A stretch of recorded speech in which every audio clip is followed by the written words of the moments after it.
Hey, good afternoon, YouTubers, Facebookers, party people alike. This is Clay with Clay's AC and Auto Repair and Clay Motion here in Grand Rapids, Michigan. If you find this video to be helpful, please subscribe, click the notifications down there, send me your likes, send me your nice comments. If you got a question for me, hit me up on Clay's AC and Auto Repair on the Facebook. I'll be happy to try to answer them for you. Remember, if anybody else can do it, you can do it too.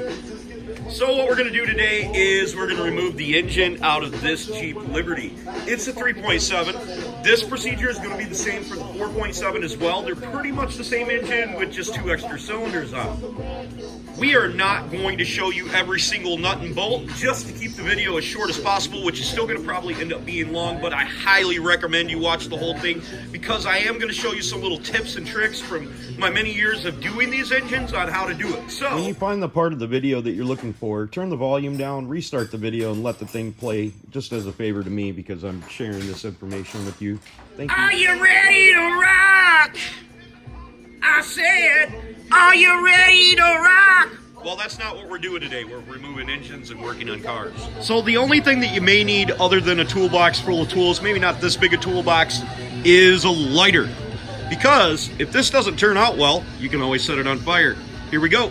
Next thing we're going to do is we're going to disconnect the battery. We don't have to drain the oil and coolant out at this moment, but we are eventually going to do that. We're going to remove the air box and the air intake and the radiator reservoir. Most electrical connectors on these disconnect just like this. We'll pull this out, and then we'll pull this red tab out like that, and then we'll push down on it, and then that will come right out of there. Now we're going to go ahead and remove two T20 torx bits on each side of this. Remove the hose that pulls that off there. Washer pump can just pull right out of the socket and hang off to the side. Normally on most of these engine removals, if you're removing a 4.7, you remove the intake. And the only thing you have to do is take the intake bolts out and undo your coils. I disconnected my air conditioning, but you could have just took the pump off and set it to the side. What we're going to do is we're going to take out the 2 torx bolts. They're T20s that hold the radiator shroud on, and I don't think we're going to end up removing the radiator. I can't remember, but we'll get to that point. Okay, so to get this electrical connector off the fan motor, we can't get the connector apart because it's probably melted from the amount of amperage that it pulls. So inside the fan shroud itself, there is a 10mm bolt, and I'll show you that here in a second. And we'll wiggle this out of here, and we unplugged it straight from the fan motor itself. We'll have some light back here in a second. So we got the whole thing out of there, and I'll show you here on the fan shroud where that 10mm. On the bottom of the fan shroud, there are 2 lines, and I'm trying to get a good view of them right there. There are 2 transmission lines that you have to take the bolt out of to get it to separate from the fan shroud. 10mm bolt is in here, and this is, and when I can, and it's most of the time, when I take a bolt out, I put it back in where it goes so I don't lose track of them. Trust me, that is a pro tip right there. Okay, so now there's a drain plug, what they call a petcock right down here. Kind of see it there. You just turn it, put you a bucket underneath there, and you turn it with some pliers or whatever. Be careful not to break that. Or if you're feeling frisky, you can just remove the lower radiator hose and have a catch basin underneath that because the radiator hoses have to come off anyways. Now we're going to take the 3 13mm bolts out of our power steering, and you can do that through the little slots on the power steering wheel, and then we'll set that off to the side.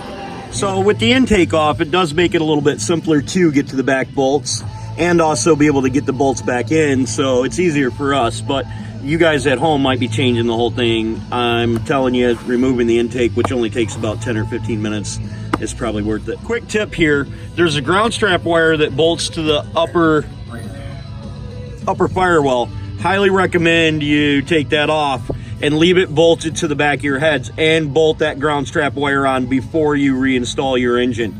It is a real serious pain in the butt to get these bolts in for this ground strap, and this is very, very important. With the intake off, we can also remove the plugs for the knock sensors, which also makes things a little bit easier. The knock sensor is kind of a pain in the butt, but you just squeeze both sides of the clip. You can see right there and right there. And you pull real hard and it'll come apart eventually. So the next things that we're going to start doing is we're working on the bottom, and we remove the 2 exhaust manifold bolts that are in there. And I'm going to let you know, mine was nuts and bolts because I believe this engine's been out before, but if yours should have a little tab on it to turn it, but it might not turn, or it might snap off the little tab. You'll understand what I'm saying when you get down to it. Spray a little bit of penetrant from up here at the top on the nuts, and it'll make it a lot easier for you. Okay, now that we're underneath the vehicle, we're going to go ahead and remove, there's 4 bolts on the motor mounts right here.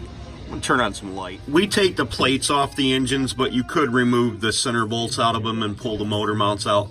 That probably could work better, but generally we just take the 4 bolts off the plates and do it. We've already removed all 4, and they're kind of on there just like a square.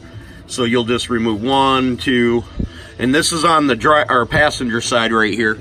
And then on the driver's side, you if you have a 4-wheel drive system, you have to remove the drive shaft right here.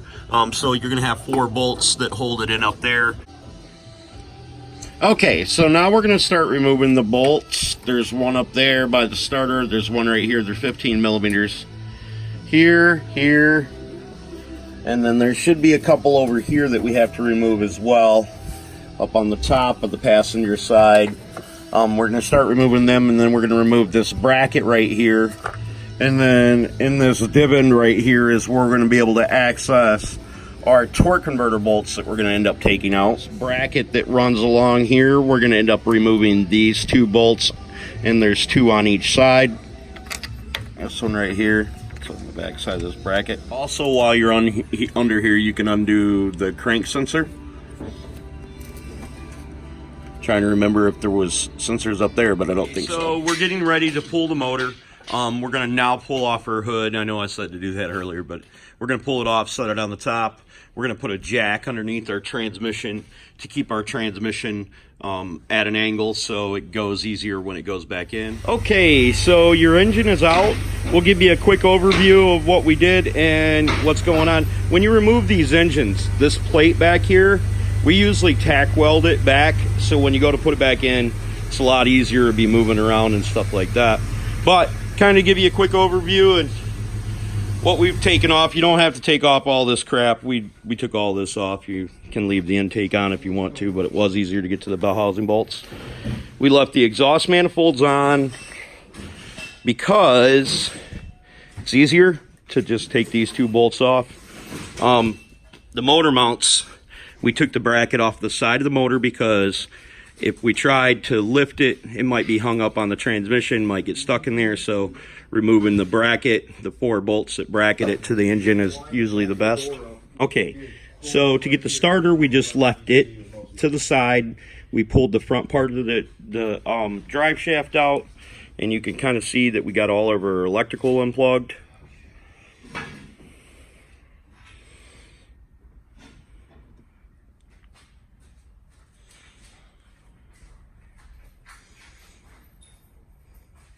Got our power steering pump sitting off. Okay, so remember the rule of thumb: repair it, don't replace it, if at all possible.